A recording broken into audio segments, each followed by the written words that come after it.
Joe & Mac fait partie des titres qui ont marqué l'histoire de Data East, son éditeur. Sorti en 1991 dans les salles d'arcade, il connaîtra un grand succès et sera ensuite adapté sur de nombreux supports. NES, Game Boy, Amiga, Atari ST et évidemment Super Famicom. Avec ses graphismes colorés, ses sprites généreux et son humour décalé, il dénotait avec l'atmosphère de leurs précédents hits comme Midnight Resistance ou Robocop. Le principe du jeu est con comme la lune. Joe et Mac, deux hommes des cavernes aux cheveux colorés, partent sauver un groupe de femmes qui a été enlevé par une tribu rivale. Attention, dans sa version japonaise, le jeu comporte des éléments susceptibles de choquer les féministes intersectionnelles et anti-cisgenres. L'introduction sera d'ailleurs censurée dans nos prudes contrées. Le jeu a été converti sur la console 16 bits de Nintendo par le studio anglais Elite Systems en 1991, soit la même année que la version arcade. Il avait donc été prévu qu'il accompagne la sortie de la bécane au Japon et avait bénéficié de quelques ajustements pour le conformer aux standards du marché. Sa sortie précoce explique certainement le manque de contenu dans la plupart des tests de l'époque. Seul Joystick en avait fait un test en bonne et due forme, noté 87%.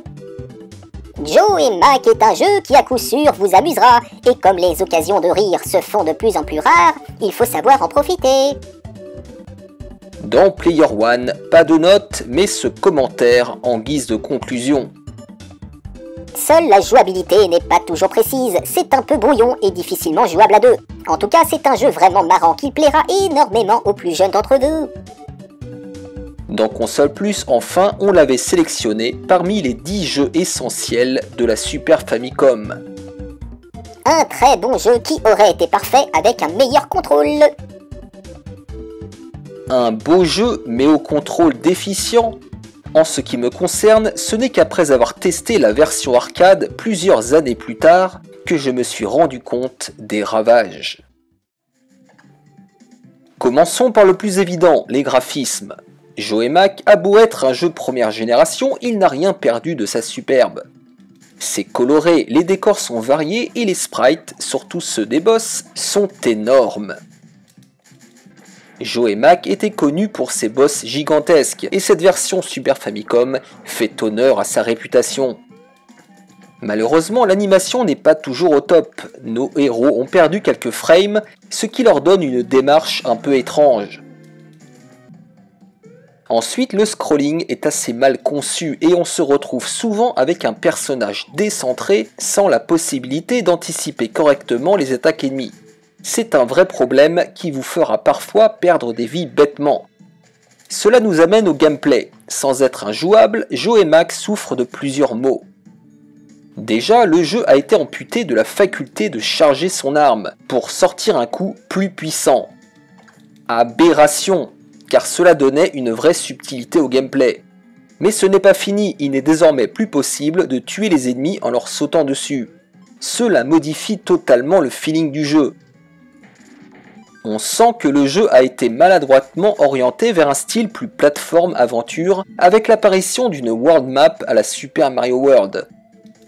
Mais ce format n'est pas adapté au niveau assez court de Joe & Mac, qui s'apparente parfois à du boss rush.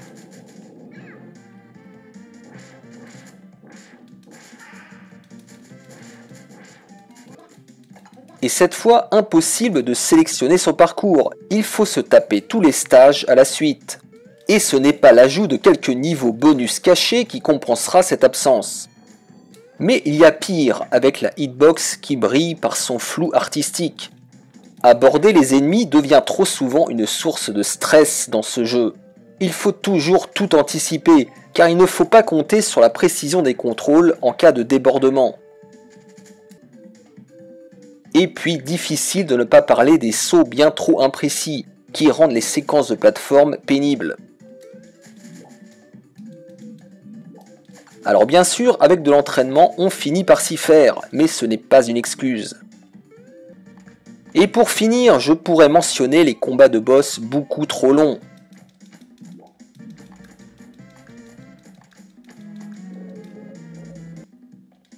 certains deviennent de vrais calvaires, comme celui du dernier boss qui, sans être difficile, met des plombes à conclure.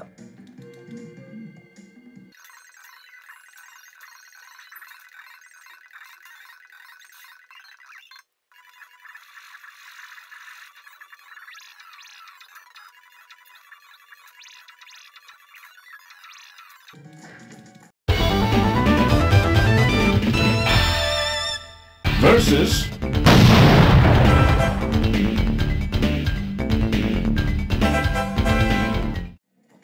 La conversion du titre sur Genesis est plus tardive, puisqu'il faudra attendre fin 93 pour le voir débarquer sur la console de Sega, aux États-Unis et au Brésil uniquement.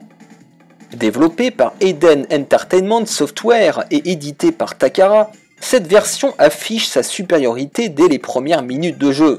Fini les contrôles flottants, les problèmes de hitbox, et vive le retour des embranchements et des charges. Quel plaisir en comparaison! On se retrouve ici avec une conversion beaucoup plus fidèle à l'arcade, malgré des graphismes plus ternes et des boss un peu moins impressionnants. Et encore, ils sont souvent mieux animés, tout comme nos héros.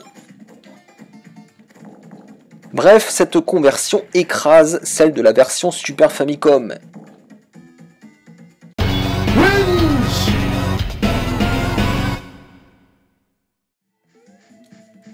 Probablement développé à la hâte pour tenir un calendrier serré, Joe & Mac présente beaucoup trop de stigmates pour un jeu dataïste. Si l'absence d'armes et même d'animation amputée est compréhensible, certains choix de gameplay et l'imprécision des contrôles ne le sont pas. Le jeu n'est pas déplaisant pour autant, et encore plus si on ne connaît pas la borne. On apprécie toujours son humour, ses graphismes haut de gamme et son mode de joueur qui pour une fois n'a pas été amputé. C'est une excellente nouvelle qui sauve le jeu de la médiocrité totale.